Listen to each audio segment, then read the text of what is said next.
I tried to review Warhammer 40k Space Marine 2. I've waited 12 years for this. The original game wasn't genre defining, it was okay, nothing special about it. It was a generic third-person shooter, but it left a lasting impression on me. Mind you, back then I didn't have the slightest idea what Warhammer 40k was. As far as I know, it was the weapon Titus used. I had no idea who the Emperor was, why they wore blue armor with a horseshoe logo, or why they were called Ultramarines. I played the original game knowing nothing, and yet I liked it. Space Marine was my introduction to the grimdark future. I'm not going to claim I'm a Warhammer 40k fan now or a lore expert, so you gatekeepers can keep me outside your fence. Let's just say I'm peeking in. I'm not trying to get in. I know this franchise is well loved worldwide, and it would be an insult to those of you who have followed it for decades if I were to call myself a Warhammer 40k fan. I went off into a tangent, apologies. I know enough to say that I like the Ultramarines Chapter.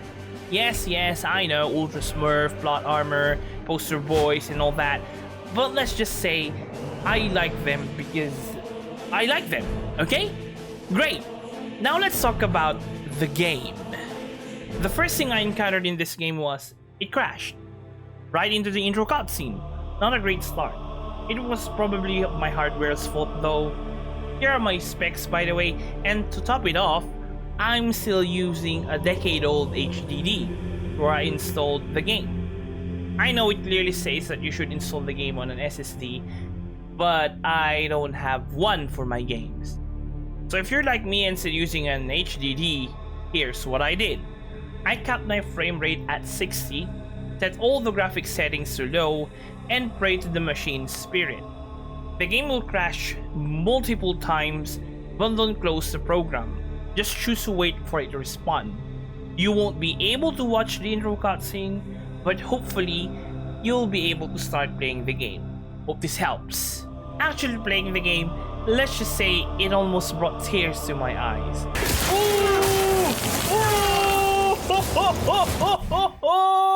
The game is simply gorgeous to look at, and this is just on medium graphic settings. I can go higher. The sound of your holy bolter, the bloody mess every time you execute a Xenos or a heretic traitor scum. Magnificent! I really like what they've done here. In my opinion, the gunplay and swordplay are well balanced in the single player experience. The gameplay is leagues better than the original, but that's expected since it's been over a decade. Still, it's impressive and kudos to them. They even added a dual mechanic with a parry and dodge system, which I think is a great addition. It might be hard to time your parries and dodges. I'm still bad at it to be honest, but yeah, it's a solid addition. I think the reason I struggle with timing is because the default keyboard and mouse controls feel counterintuitive, and I can't, for the life of me, think of a better key for the parry.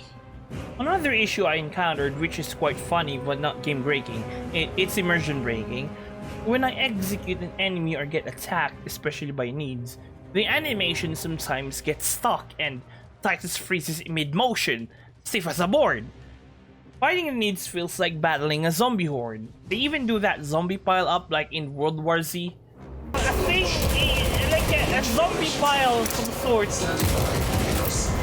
Yeah! Isn't it glorious? The boss fights are okay, they're not too hard. Once you figured out their attack patterns, at that point, you've basically defeated them. The Lictor, Neotrope, and the final boss were the most challenging for me. The Lictor becomes invisible, and both the Neotrope and the final boss have a circular AoE attack that, if you're not directly watching them, will devastate your armor or health. Correctly timing your dodge is the only way to avoid getting hit by it. Visually, the bosses looks great, especially the final boss. As for the enemy types, to be honest, I'm not well educated on the needs units, so I can say if there's a lot of variation here. but they do have a surprising amount of rage weaponry for a biological Xenos species. The Chaos enemies, on the other hand, seems quite diverse, from small demons, Chaos Space Marines, sorcerers, and corrupted guardsmen, to a Hellbrute and even a massive Lord of Change at the end. The Chaos God of Change spares nothing when it comes to world invasions. I'm sure the enemies I face here aren't even half of what he has in his vast army or arsenal. This is just a taste, and it's quite diverse. But I can't say the same about the weapons we can use here. This might seem like a lot for some, but to me they're just different kinds of bolters. Where's my Vengeance grenade launcher? Or a grav gun?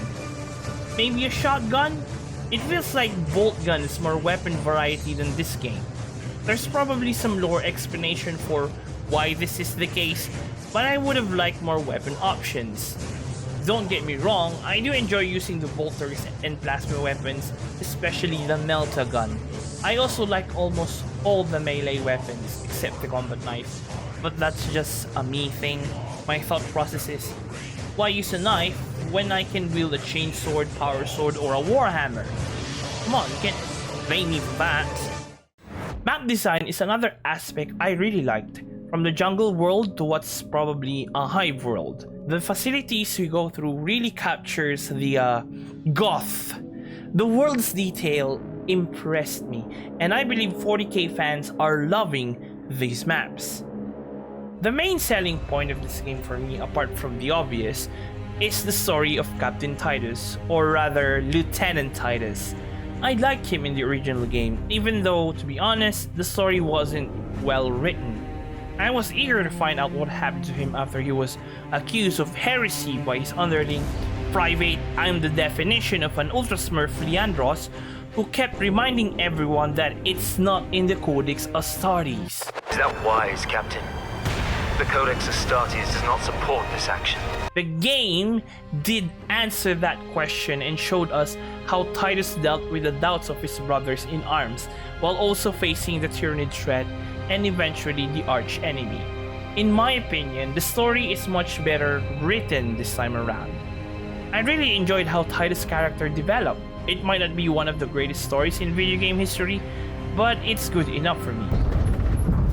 When I was a young captain, one of my men questioned my motives. Yeah, his name is Brushed Leandros. his concerns aside, and I paid the price. Your suspicions arose because I failed to answer your doubts. As I failed to answer his. Damn, what a captain! He's not blaming his men for their doubts, he's blaming himself. Grew up on Calth. He's carrying the burden. Holy shit, Titus. I will follow you. Some of the surprises in the narrative are predictable. For example, when your fourth brother appears and is really likable, you just know he'll be dead in 10 minutes. Heretics! No! I told you he will die! See? Told ya! I even correctly predicted who the Chamberlain is. Throughout the game, you're accompanied by two battle brothers, Chiron and Gabriel. Chiron is a Chad brother you'd want watching your back, and he roasts Gabriel at every opportunity. Using an ancient battle barge as a battering ram. An unorthodox approach. You disapprove? On the contrary, it is inspired thinking. I reluctantly second that. Why reluctantly? Because it will go to your head. Because you're a cocky asshole and this will go to your head. I really like Chiron. Chiron! You're best bud. I trust you with my life now, brother Chiron. Gabriel, on the other hand, comes across like Leandros at the beginning. Both are fuckwits in my opinion. Their AI is quite useful though, as they'll revive you when you're down and will actively try to damage or kill enemies. One awkward thing about them though is that sometimes They'll execute enemies, but most of the time they'll just stop firing and leave the enemies for you to finish off. It's confusing at times and makes me hesitate when rushing towards an enemy. It's also a great help, immersion-wise, that the characters in this game are really well voice acted. When they speak in cutscenes, I can feel the tension, even when listening to them through the Vox. The distorted sound of their voices adds to the immersion. The Adeptus Mechanicus priests sounds like they've gargled battery acid, which I don't really enjoy listening to, but that's the lore, I guess. It's time to cease interruptions. Major, Akran finally sends me what I asked for. Titus' voice actor has been replaced. He's not that deep voice guy from the Kingsman movies anymore.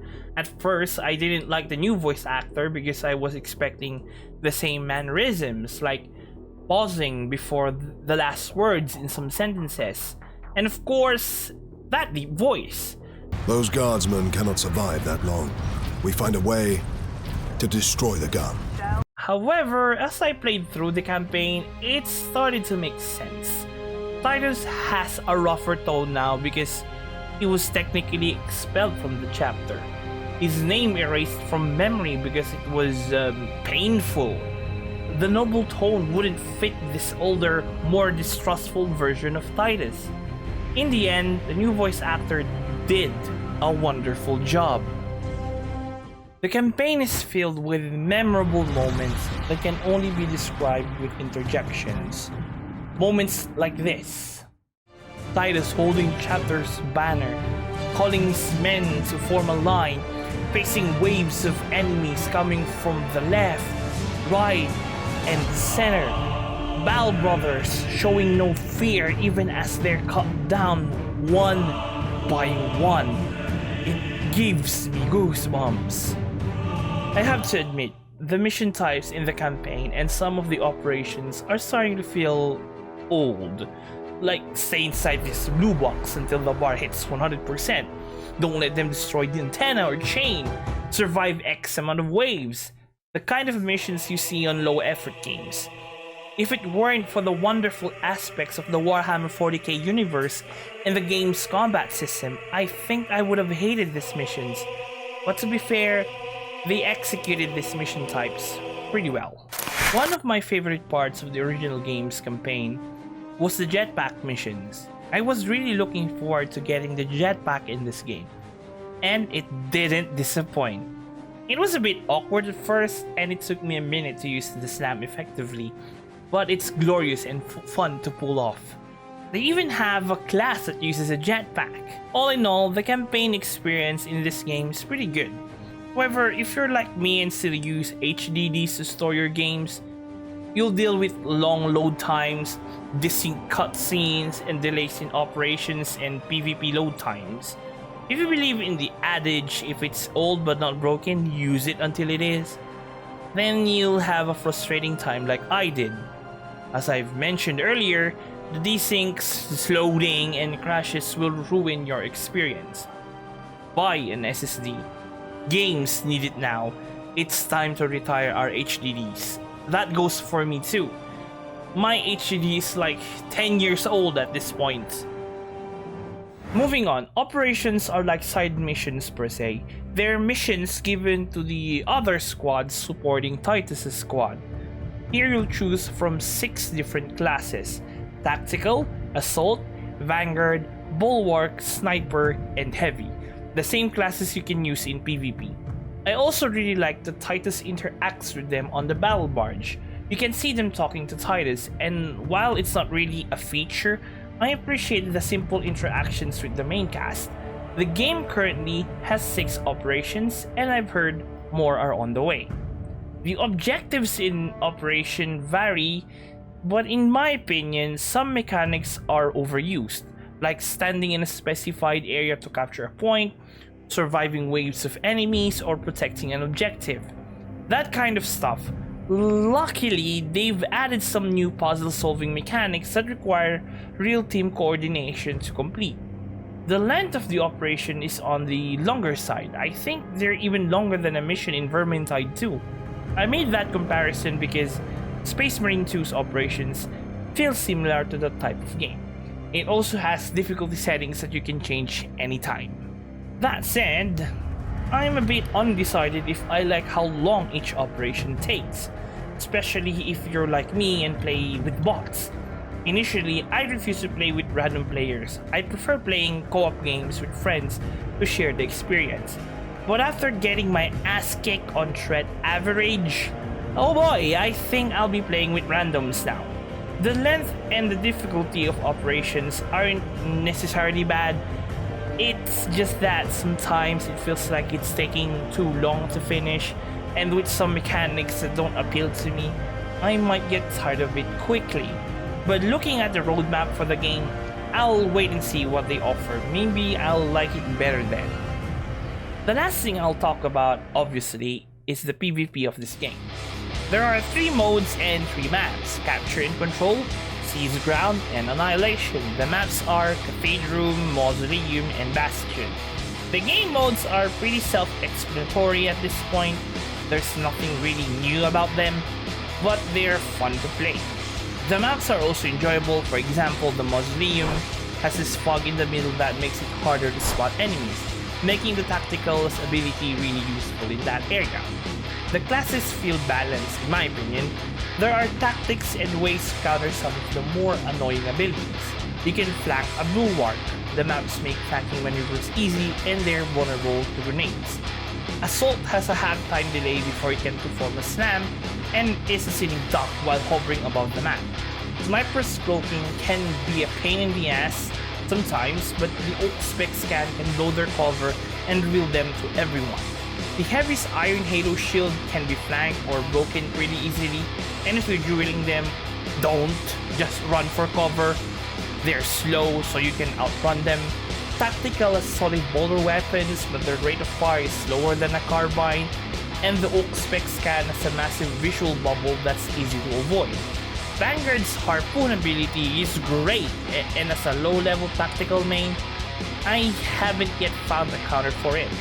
They outgun me and you're stunned for a long time if they hit you with it, but they're fairly squishy and really vulnerable to melee attacks.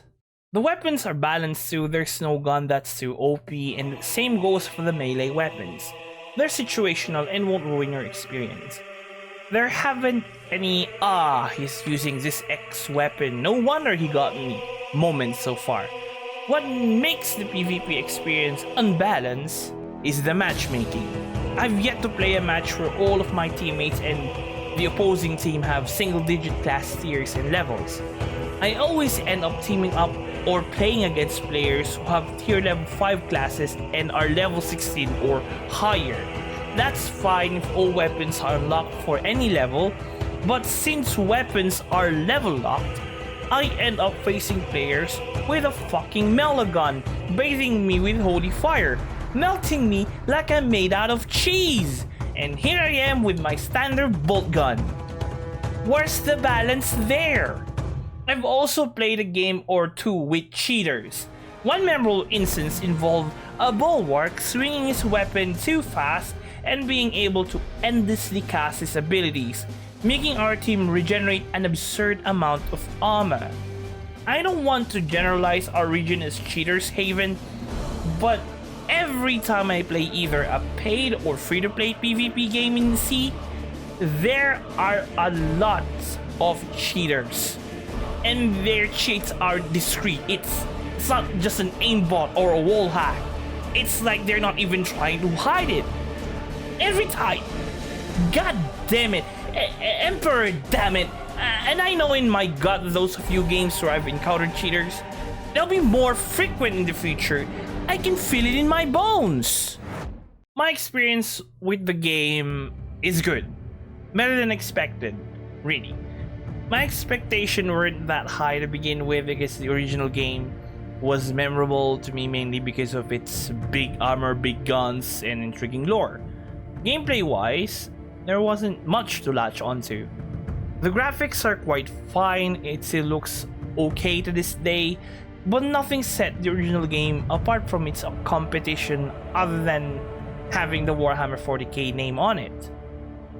Setting my expectation aside, Space Marine 2 has a good story with memorable moments that made the hair on the back of my neck stand up when I saw them.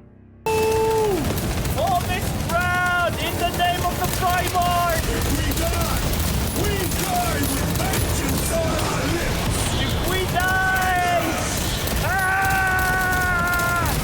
On the standard, brother! Kill the heretic! A co-op mode that uses some overused mechanics but introduces new objectives, and the PvP mode that's really fun to play with balanced classes and weapons. It just needs fixes in the matchmaking part because that's where the balancing issue lie. The overall look and ambience of the game are magnificently beautiful.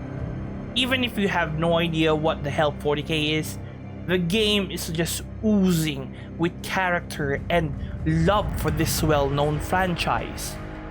To the ladies and gentlemen who made this far in this video, I highly recommend that you buy this game.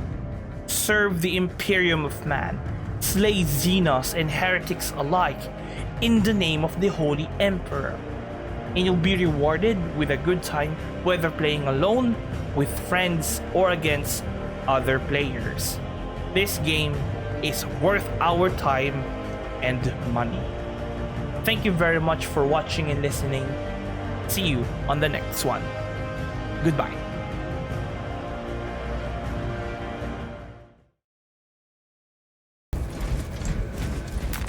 Do not fail your brothers.